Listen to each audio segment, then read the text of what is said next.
Vendredi mémorable pour les populations du Hao. Hier, le président de la République, Faure Sozimna Nyadingbe, était dans la localité où il a visité les chantiers et sites d'infrastructures socio-économiques et de développement en cours d'exécution ou déjà réalisés. Et puis la tradition de la salubrité publique du premier samedi du mois a encore été respectée ce jour. De 6h à 8h en vrai patriote, toutes les couches socio-professionnelles étaient en tenue de circonstance pour rendre les abords des services, routes, marchés ou écoles propres. Voilà pour les titres de cette édition. À toutes et à tous, bonsoir et merci de nous rejoindre pour le 20h sur la télévision togolaise.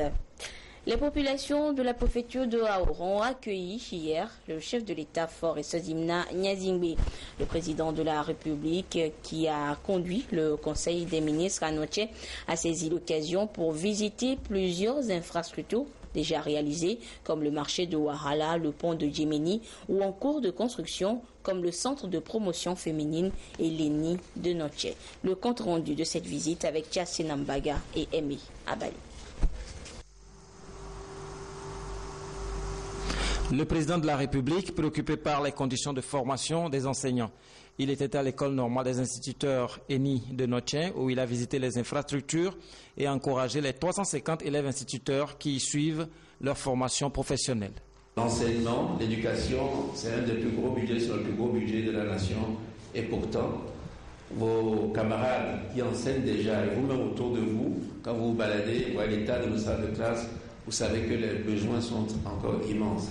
C'est notre responsabilité. Nous n'avons pas le choix. Il faut pouvoir avancer avec les moyens de bord. Et chaque fois, nous les améliorerons.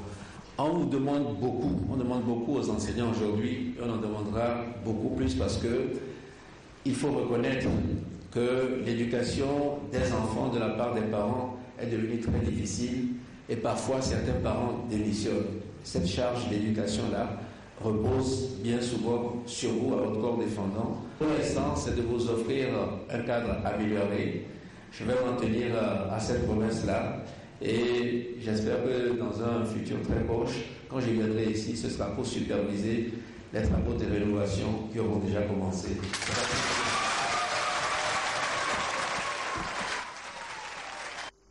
Le ministre des Enseignements primaires et secondaires, Komi Palamoué Tchakpele, s'est associé aux futurs enseignants pour exprimer sa gratitude au président de la République pour sa constante sollicitude aux questions touchant à l'éducation au Togo.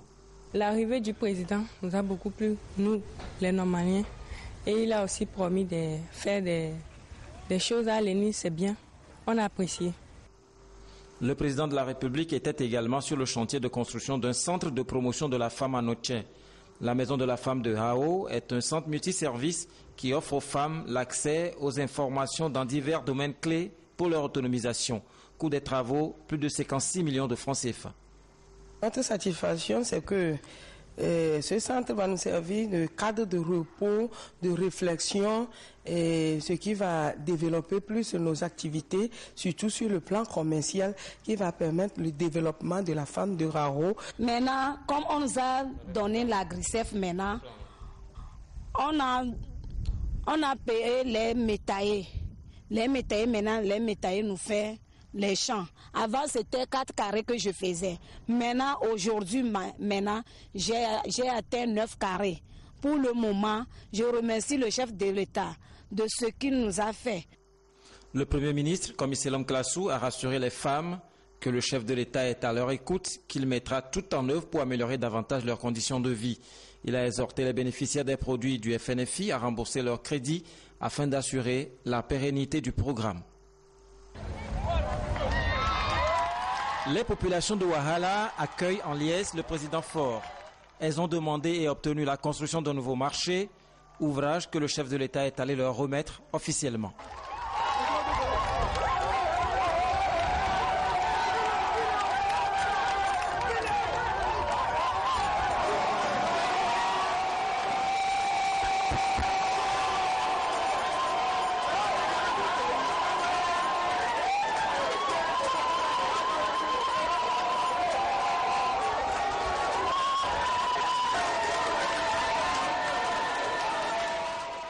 Je suis très content des hangars qu'on a construits. Parce qu'avant, notre marché n'avait pas une physionomie comme ça. C'était sale. Et présentement, notre marché est beau. Et je remercie le chef de l'État. Le chef de l'État a promis à ses populations qu'il leur fera plus. Les infrastructures d'eau potable seront renforcées avec des points d'eau complémentaires et les autres besoins sociaux communautaires seront progressivement pris en compte, a-t-il affirmé, invitant ces populations à bien entretenir ce nouveau marché construit pour les soutenir dans leurs activités économiques. Le président de la République a surtout appelé ces populations à la vigilance et à une franche collaboration face aux défis sécuritaires de l'heure. La route Noche-Tung est en pleine construction. Le chef de l'État y a fait une escale au niveau du pont de Djemeni, long de 80 mètres. Par la suite, les membres du gouvernement, répartis en équipes, ont sillonné d'autres sites qui suscitent un intérêt particulier pour l'État. Une délégation s'est donc rendue à l'hôpital de Noche, où elle a pu s'enquérir des réalités, du mode de fonctionnement et des défis à relever. Au même moment, une autre équipe visitait le tout nouveau bâtiment scolaire construit au lycée de Wahala et qui vient remplacer les hangars de Fortune. Avant cette construction, les élèves étaient dans les hangars là et puis exposés aux intempéries, et bien tellement serrés dans des conditions anormales. Mais le chef de l'État a promis de construire le bâtiment, il l'a fait et aussitôt nous l'avons regagné à 4 salles. Les enfants étaient très contents, même les professeurs sont soulagés. Même s'il pleut, on est toujours dans la salle et les choses évoluent dans de très bonnes conditions. Cette tournée a pris fin par la visite d'un atelier de menuiserie d'un jeune entrepreneur qui a bénéficié d'un accompagnement financier du PRADEB, projet d'appui au développement à la base. Et le chef de l'État a été représenté ce samedi à Niamey lors de l'investiture du nouveau président ou du président réélu Mahamadou Issoufou. Le chef de l'État a donc été représenté à cette cérémonie d'investiture par le président de l'Assemblée nationale, Dramani, réélu le 20 mars dernier avec 92,51% des voix. À l'issue du second tour de l'élection présidentielle, Mahamadou Issoufou a été investi donc ce samedi au palais du 29 juillet à Niamey. Le compte rendu avec Joseph Améga. Devant la Cour constitutionnelle du Niger, le président réélu Issoufou Mahamadou a prêté serment. Il est donc investi pour un nouveau mandat de 5 ans, en présence de plusieurs délégations étrangères. Le chef de l'État, Faure Sosman Yassingbe, était représenté à cette cérémonie au palais du 29 juillet à Niamey par le président de l'Assemblée nationale, Dama Dramani. Le président Issoufou Mahamadou, dans son discours d'investiture, a notamment mis l'accent sur la poursuite des chantiers de développement, les infrastructures, l'emploi des jeunes, l'énergie. Il a mis un accent particulier sur la sécurité, la lutte contre le terrorisme et la nécessité de la mise en place d'un système de coopération sécuritaire communautaire en termes de renseignement. Le président Issoufou Mahamadou a été réélu le 20 mars dernier à l'issue du second tour de l'élection présidentielle avec un suffrage de 92,51%. Autre actualité, les entreprises sont de plus en plus confrontées au phénomène de piratage de leur système d'information. Face à cette situation, la société d'expertise d'information Boston Solux a organisé hier vendredi une conférence débat sur les enjeux de la sécurité informatique. C'est pour amener les acteurs impliqués dans le secteur à redoubler de vigilance pour garantir une réelle sécurité de leur système informatique, surtout dans les entreprises. Sonia Ameniko, Christine Petit-Calodé. Selon le dernier rapport publié en 2015 sur la sécurité informatique, 65% des entreprises se font pirater et ne le découvrent qu'une semaine après. 2% après un an et 15% ne le savent même pas. Une situation qui préoccupe les sociétés en charge de la gestion du système d'information des entreprises. C'est ce qui justifie la tenue de cette conférence débat initiée par la société d'expertise informatique Boston Solux sur les enjeux de la sécurité informatique. Il s'agit d'impliquer les acteurs du secteur à plus d'efficacité dans le travail afin de garantir la sécurité des entreprises dont ils ont la charge. Il est vraiment nécessaire de sensibiliser aussi bien les dirigeants que les directeurs de sécurité de systèmes d'information aux nouveaux enjeux auxquels ils doivent faire face, à la transformation du numérique qui apporte vraiment de nouveaux problèmes auxquels ils doivent se confronter. Et ce que nous espérons, c'est d'avoir éveillé chez eux cette nécessaire transformation, cette nécessaire prise en charge de ces nouveaux risques afin de mieux protéger les données de leur entreprise face aux nouvelles formes d'attaque. La conférence a également permis à chacun des acteurs d'être plus avisé sur les risques auxquels sont confrontées les entreprises. On a estimé véritablement faire une cartographie des risques auxquels est confrontée nos institutions. Et à partir de ces risques-là, on pourra identifier les poches de sécurité qu'on doit pouvoir mettre en place. À l'heure où le Togo s'apprête à accueillir le sommet sur la sécurité maritime et le développement en Afrique, il serait aussi opportun que les efforts soient consentis dans le domaine informatique pour protéger les bases de données des citoyens. Le parc auto de la caserne des sapeurs-pompiers de Lomé s'agrandit. Une ambulance de secours vient accroître l'équipement de travail des soldats du feu grâce à la générosité du service départemental d'incendie et de secours de Haute-Loire de France. Serge Tastom et Esther Laclé pour le compte-rendu de la cérémonie de remise. 45 850 000 francs CFA. C'est le montant de cette ambulance offerte par le service départemental d'incendie et de secours de la Haute-Loire en France au corps des sapeurs-pompiers de Lomé. Le don vient en renfort aux capacités opérationnelles du corps des sapeurs-pompiers et promeut ainsi les objectifs d'assistance aux populations en détresse ou en danger. C'est le 8e véhicule que nous amenons ici à Lomé pour les sapeurs-pompiers. Donc nous sommes très attentifs à ce qui se passe au Togo et nous essayons d'apporter une contribution pour aider les sapeurs-pompiers du Togo et notamment ceux de Lomé à intervenir dans de bonnes conditions avec du bon matériel. L'ambulance qui est derrière moi était il y a pratiquement moins d'un mois en service au Puy-en-Velay, en Haute-Loire, donc dans un centre de secours important, où 90% des interventions sont faites avec ce type de véhicule. Donc nous avons eu la chance, par l'intermédiaire de notre directeur départemental, de pouvoir sortir ce véhicule du parc du département et le dédier aux sapeurs-pompiers de Lomé. Le matériel d'intervention des sapeurs-pompiers est très onéreux. La vie n'a pas de prix et ces gestes sont à encourager. Ça fait chaud au cœur, chaque fois quand nous avons nos partenaires qui nous aident en moyens matériels ou moyens roulants, parce que ceci contribue à répondre aux préoccupations des populations. Donc les mots ne vont pas suffire pour magnifier ce don. La couverture territoriale du corps des sapeurs-pompiers au Togo est une préoccupation du gouvernement togolais qui a rendu opérationnelle la caserne de Kara et des postes de secours dans les autres régions. Rencontre à Dapaon entre une délégation de l'Office togolais des recettes et les opérateurs économiques de cette ville. Au menu des échanges, l'importance pour les opérateurs économiques de payer leurs taxes et impôts. Les précisions avec Nestor Mozo. Déterminé à amener les contribuables à comprendre les règles et procédures fiscales, l'Office togolais des recettes multiplie les séances de sensibilisation. À Dapaon, une délégation de l'OTR a échangé avec les opérateurs économiques de cette ville.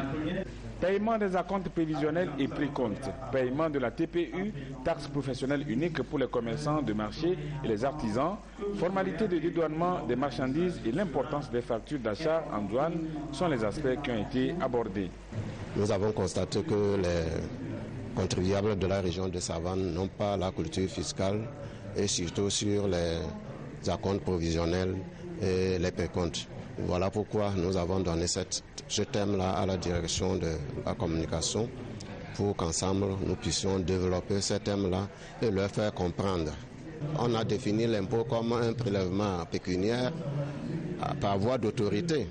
Donc cette autorité-là, nous devons l'appliquer. Mais il faut que les gens comprennent leur devoir d'abord avant que nous n'appliquons l'autorité. Par rapport au passé, nous on avait mal compris le système. on se disait pourquoi faire des avances, des acomptes tant que l'année n'est pas encore terminée. Et on attendait toujours à la fin de l'année. Et à la fin de l'année, quand on a des difficultés, on n'arrive plus à payer ces taxes-là. Et cela fait que nous avons des difficultés pour avoir les papiers pour continuer nos activités. Mais à l'insu de la formation, nous avons bien compris et nous sommes satisfaits. La démarche de l'OTR vise une meilleure application des procédures fiscales afin d'engranger les recettes au profit du budget général et des collectivités locales. Je vous donne à présent lecture de cette décision de la HAC portant mise en garde du journal L'Indépendant Express. Dans sa parution numéro 367 du mercredi 30 mars 2016, l'hebdomadaire L'Indépendant Express a titré à sa une « Traquer les voleurs de la République ». Dans l'article développé à la page 3 du journal, il est notamment écrit « Développement à la base. La gestion des différents programmes de finances inclusives comporte de graves anomalies liées à la corruption. La ministre Victoire Daubé, directrice de cabinet de la présidence, possède, elle, ses frères et sœurs et même amis une fortune inestimable dépassant largement des revenus normaux. Plusieurs immatriculations en leur nom et au nom des frères et sœurs meublent les parutions du journal officiel de la République togolaise. Comment sont gérés les milliards de francs débloqués pour promouvoir la lutte contre la pauvreté?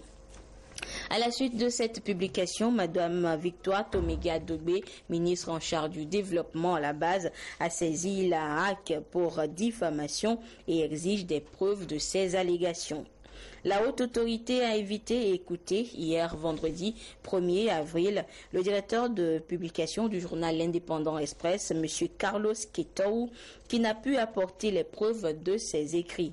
La plénière a relevé le caractère diffamatoire de son article au regard de l'article 3 du Code de déontologie qui stipule le droit du public à des informations exactes, quelles que soient les conséquences, est sacré. Après examen, il apparaît également que M. Carlos Quetou est coutumier de manquements graves aux règles déontologiques, que sa parution numéro 355 du mardi 3 novembre 2015, l'hebdomadaire L'Indépendant Express a titré à sa une en exclusif « Enquête inédite au village du sorcier. Défalé Ayassor détient Fort Nyazingbe sous ses statuts sataniques ». En conséquence et eu égard à tout ce qui précède, la haute autorité de l'audiovisuel et de la communication HAC, conformément à la loi, après en avoir délibéré en sa séance du vendredi 1er avril, décide la mise en garde du journal L'Indépendant Express pour publication d'informations calomnieuses et sans fondement et récidive dans les accusations portant atteinte à l'honneur, à la dignité et à la considération de paisibles citoyens. La présente mise en garde est notifiée au directeur de la publication du journal L'Indépendant Express et la présente mise en garde qui prend effet à compter de la date de sa signature est rendue publique et publiée au journal officiel de la République togolaise. La suite de ce journal hors du Togo, les militaires français de la force Sangaris, des soldats burundais et gabonais de la mission de l'ONU sont accusés d'avoir encouragé des actes zoophiles en Centrafrique. La France veut faire toute la lumière sur ces nouvelles accusations d'abus sexuels par ces soldats en Afrique. Lucassi. La force Sangaris, une nouvelle fois face aux accusations d'abus sexuels. Déjà sous le coup d'une enquête de la justice française pour des cas de viol présumés, les soldats français présents en Centrafrique sont désormais dans le viseur des Nations Unies. Des centaines de témoignages des mineurs, pour la plupart, ont été recueillis par les Nations Unies ces derniers mois. Des récits qui font froid dans le dos. Des soldats français de la force Sangaris auraient forcé des jeunes filles à avoir des rapports sexuels avec des animaux en échange des sommes d'argent en 2014.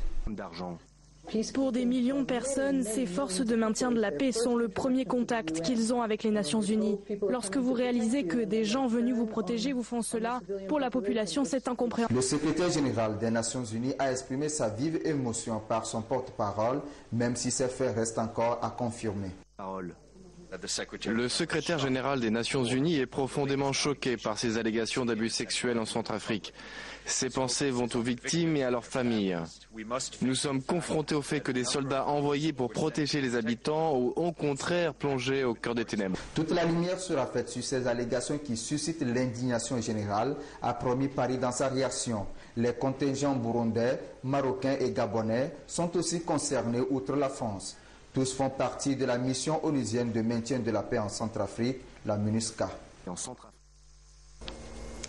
En Afrique du Sud, le président Jacob Zuma présente ses excuses au peuple et promet de rembourser tous les frais de rénovation de sa propriété privée. Et ceci après avoir été accusé par la Cour constitutionnelle d'avoir violé la constitution du pays en refusant de rembourser à l'État plusieurs millions de dollars de ses frais de rénovation.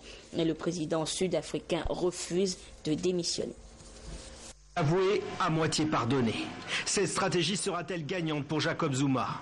Jugé coupable de violation de la Constitution il y a 48 heures, le président sud-africain, dans une allocution télévisée, a fait son mea culpa, plaidé sa bonne foi, présenté ses excuses. Pour le reste, pas question qu'il démissionne. L'affaire a causé beaucoup de frustration et de confusion, dont je m'excuse en mon nom et au nom du gouvernement. Humilié en place publique, mais toujours debout, Jacob Zuma a été jugé coupable pour avoir effectué des travaux avec l'argent public dans sa résidence de Ndanka, au KwaZulu-Natal. Le président doit désormais s'acquitter du remboursement de la facture de la rénovation de la piscine, du poulailler, de l'enclos pour bétail et du centre pour visiteurs. Des frais qu'il a longtemps justifiés comme étant des travaux pour sa sécurité. Une mauvaise foi qui ne passe pas pour ses détracteurs qui demandent cette décision après sa condamnation. Zuma doit arrêter ses blablas. Il est temps de passer à autre chose, de répondre aux questions qui importent à la société. Je pense qu'il est temps.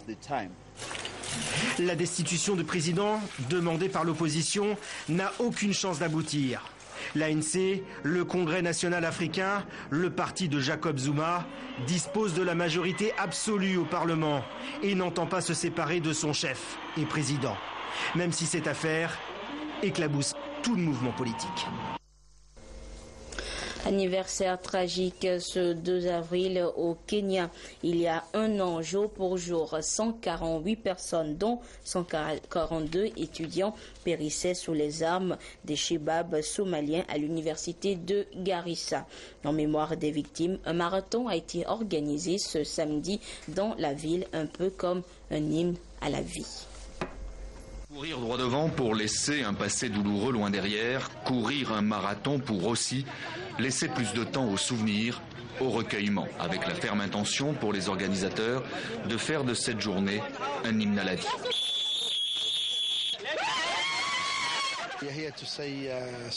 Nous sommes désolés de ce qui est arrivé. C'est un jour important qui ne sera jamais oublié ici à Garissa et par les Kenyans en général. Les Kenyans en général, ou presque, pas de représentants du gouvernement ou bien du chef de l'État lors de cette cérémonie.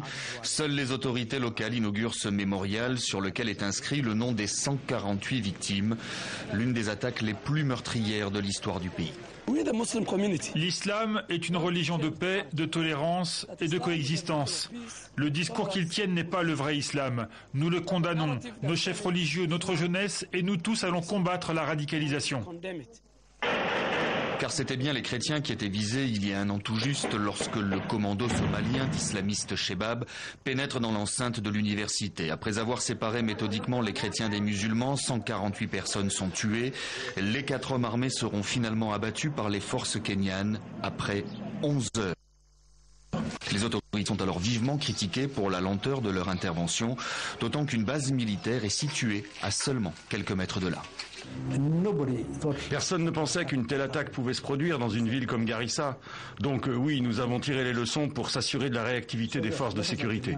L'université a rouvert ses portes en janvier dernier avec une 60aine d'élèves. Ils étaient 800 avant le drame. 30 policiers lourdement armés patrouillent en permanence dans le campus.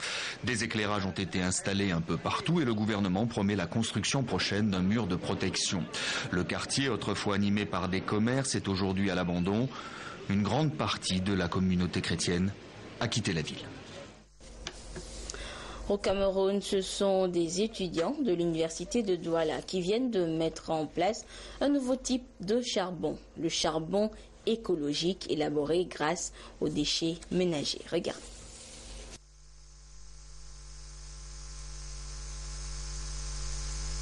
Je disais donc... Depuis quelques années, un groupe d'étudiants originaires de Douala, la capitale économique du Cameroun, ont mis en place une structure spécialisée dans la transformation des déchets ménagers en charbon écologique. Baptisé Kemitz Écologie, le concept permet de réduire la pollution dans une ville où de nombreux quartiers restent encore difficiles d'accès pour les services d'entretien. L'idée nous est venue du fait qu'on s'est rendu compte que dans la mangrove, les gens détruisaient les palétuviers blancs et les rouges pour fumer du poisson.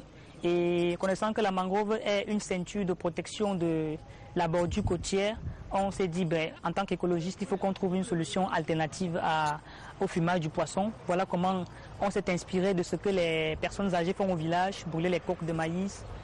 On a essayé avec des ordures et puis on a trouvé le process. Malgré le succès de leur initiative et les objectifs partagés par tous, les fabricants du charbon écologique font également face à plusieurs difficultés, notamment en termes de ressources techniques et financières. Raison pour laquelle le projet a été récemment présenté à des investisseurs. Nandou Muller et ses partenaires sont optimistes. Ils bénéficient du soutien de plusieurs associations écologistes. Les jeunes représentent la plus grande marge, la plus grande frange de la population. Alors ces jeunes qui représentent près des 2/3, parfois jusqu'à 80% de cette population s'intéressent à ce genre de projet. Ça montre que c'est une activité ou bien c'est une initiative qui va être pérenne, vu qu'ils sont les acteurs de demain. Et leur implication dès maintenant montre que l'environnement aura des beaux jours et qu'on pourra avoir des résultats sur le long terme. Le projet Kemitz Écologie est né en 2012 à l'université de Douala et compte contribuer à la préservation de l'environnement au Cameroun. Après la réussite de sa phase expérimentale, les promoteurs comptent l'étendre non seulement sur l'ensemble du pays, mais également au marché international. Retour en page nationale avec le respect de cette désormais tradition de la salubrité publique du premier samedi du mois. Et ce matin, de 6h à 8h, l'ambiance était la même partout. Des hommes et femmes munis de houes, balais, coupe-coupe ont rendu propres les abords des rues, des commerces, des services et autres. Le compte rendu avec Emmanuel Adiaklo, Robert Kotogbe, Louis Cassi et Ramdan Bassina. Insalubre, le centre médico-social de Tokoin-Dumassessé. À l'œuvre, le club des amoureux de la poésie Capo et l'association des jeunes pour le développement. Une activité d'assainissement qu'ils ont exécutée avec l'appui des membres du CDQ Tokoin-Dumassessé. Nous avons inséré cette activité de salubrité dans notre programme pour soutenir les efforts du gouvernement. Le gouvernement également qui soutient les projets des clubs de poésie, les projets des associations culturelles. C'est pourquoi nous sommes là aujourd'hui pour mettre au propre le CMS de ce quartier. On dit qu'un corps sain dans un environnement sain. Et il faut voir aussi que si vous êtes dans un environnement où il y a la propriété, votre santé d'abord est protégée et vous donnez une belle image à votre entourage, votre pays et votre communauté. Cette action de salubrité citoyenne se situe aussi dans le contexte de la célébration des 10 ans d'existence du Club des amoureux de la poésie. Un anniversaire qui sera marqué par le lancement officiel du projet culturel dénommé De Roi en Roi le 24 avril prochain. La tradition Togo propre a été respectée par la délégation spéciale de la préfecture du Golfe. Elle a nettoyé et assaini les abords du rond-point GTA, l'enceinte de la gare routière d'Agualepedo et ses alentours. Ceci avec l'appui de la brigade de veille environnementale BVE et l'ONG Pontogo. Nous avons constaté sur le terrain des efforts qui sont déjà en train d'être faits par rapport au passé. Parce que vous n'êtes pas sans savoir qu'ici, il y a un temps, c'était vraiment installé. Pour ramasser tous les déchets sous les hangars, puisque nous sommes contre les déchets. Et nous accompagnons doucement les chauffeurs à installer leur comité de salubrité. Les riverains de ces lieux ont été sensibilisés par le président de la délégation spéciale de la préfecture du Golfe sur l'importance de toujours maintenir leur cadre de vie sain et propre puisque leur santé en dépend. Pour cette opération Togo Propre, c'est la plage de Lomé Kodjeviakopé qui a été choisie par le ministère de la Communication et son partenaire de toujours, International Youth Fellowship AYF. Ce cadre de vie représente pour eux le visage de la capitale et mérite toutes les attentions. Il y a aussi belle place de plage, mais en effet beaucoup de gens ils ne savaient pas de la valeur. Mais si on arrive là-bas, il y a plein de légendes. Je crois qu'ici c'est presque visage de l'homme. Mais pour ça, on a la raison pour laquelle on décide la plage. Pour étrangers, s'ils viennent la première fois, en passant des frontières, ici plage, c'est la première place pour regarder des Togo. Le ministère de la Communication et l'International Youth Fellowship AYF honorent toujours leur engagement pour un environnement sain. Même après le 8 mars, la journée internationale de la femme continue d'être célébrée, et comme c'est le cas dans les communautés d'Ahasomé, dans la préfecture du Moyen-Mono et l'ONG Plan International. Et dans cette localité, la célébration a été particulière, car les hommes ont été conviés à participer à un concours tout particulier également. Porter son enfant au dos et préparer un repas. Une habitude pour les femmes, mais un véritable challenge pour les messieurs. Derman Sangré. Préparer de la nourriture pour sa famille tout en ayant son bébé au dos. C'est une preuve à laquelle 10 volontaires et pères de famille se sont soumis dans le cadre de la 39e édition de la Journée internationale de la femme, célébrée en différé par les communautés de Ahasomé dans le Moyen-Mono et l'ONG Plan International à travers son projet Groupe d'épargne pour l'autonomisation des femmes et des jeunes. Pour Komlan Asiongbon, un participant au concours culinaire, hommes et femmes devraient s'aider dans l'exécution des tâches ménagères pour un développement harmonieux. Je vois qu'il est temps que nous, les hommes, on puisse aider nos femmes, même dans la cuisine, dans les activités, pour que le développement soit un peu durable. On ne peut pas dire qu'il y a certaines activités pour les femmes et d'autres pour les hommes, parce que nous sommes des humains, nous sommes ensemble dans un même foyer. Donc nous devons nous aider pour que ça, c'est-à-dire nous allons aussi s'aimer ça dans la vie de nos enfants aussi. Le thème cette année porte sur droits égaux et opportunités égales pour tous. Donc nous avons voulu, à travers cette célébration, faire un concours de cuisine à certains hommes volontaires pour montrer aux hommes que les activités domestiques ne sont pas réservées uniquement aux filles. Ces activités domestiques, le plus souvent, prennent du temps aux femmes et aux filles, si bien qu'elles ne s'occupent pas de leur cahier. Les hommes qui se sont soumis à l'exercice ont témoigné, ce n'est pas facile. Et ils pensent qu'au même moment, ce n'est pas facile, c'est aussi faisable.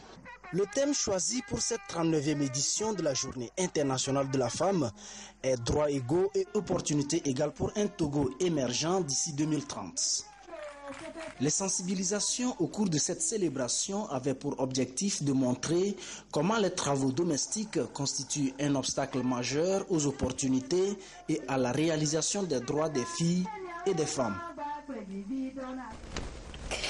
Voilà, c'est sur cette célébration du 8 mars que se referme cette édition. Merci à vous qui l'avez suivi un peu partout grâce à la télévision togolaise, notamment du côté de Ahasomé, dans le Moyen-Mono. Au revoir.